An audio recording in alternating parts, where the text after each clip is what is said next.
সফল একটা আন্দোলন হলে সেখানে রাষ্ট্র সংস্কার এবং গণতান্ত্রিক অধিকার প্রতিষ্ঠাই হচ্ছে মূল লক্ষ্য, এবং সেখানে সেই পক্ষের শক্তিগুলোকে একত্রিত থাকতে হবে, সেই লক্ষ্য থেকে বিচ্যুত হওয়া যাবে না।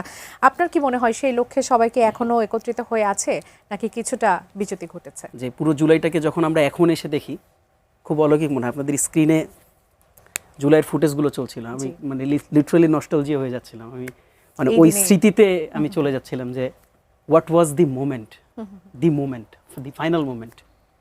এবং এত ত্যাগ, এত সংগ্রাম, এত কষ্ট, এত মানে I don't know how to explain, এত মানুষের স্যাক্রিফাইস।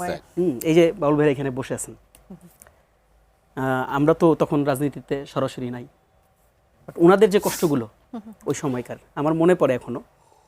দেখেন, এগুলো দলমত নির্বিশেষে বলছি, আমি একটা ভিন্ন দল করি, বাট আমার মির্জা ফখরুল ইসলাম আলমগীরের ওই কথাটা এখনো মনে পড়ে যে কি পরিমাণ জুলুম নির্যাতনের মধ্যে দিয়ে এই দেশের মানুষকে নিয়ে গেলে মির্জা ফখরুল ইসলাম আলমগীর একবার কান্না করে বলছিলেন যে আমাদের ছেলেপেলেরা রাস্তায় ফুল বেচে, আমাদের ছেলেপেলেদের এক একজনের পেছনে 100-200 করে মামলা।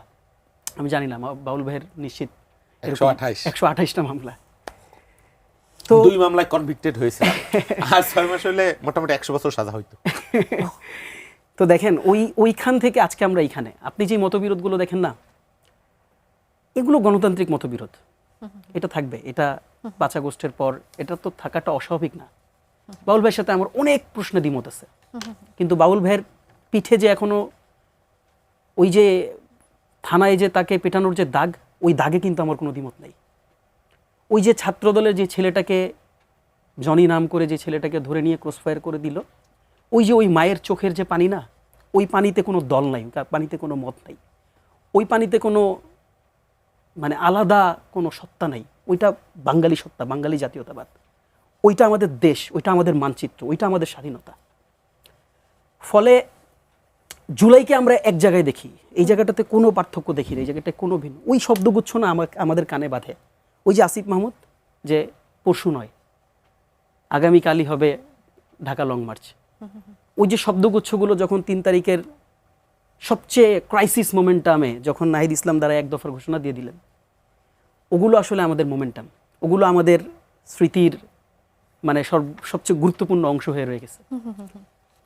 কাজেই দেখেন, জুলাইয়ের যে মত পার্থক্য, ওই মত পার্থক্যগুলো মানে অ্যাটলিস্ট এই 4 তারিখে বসে আমার আর রিকল করতে ইচ্ছা করছে না।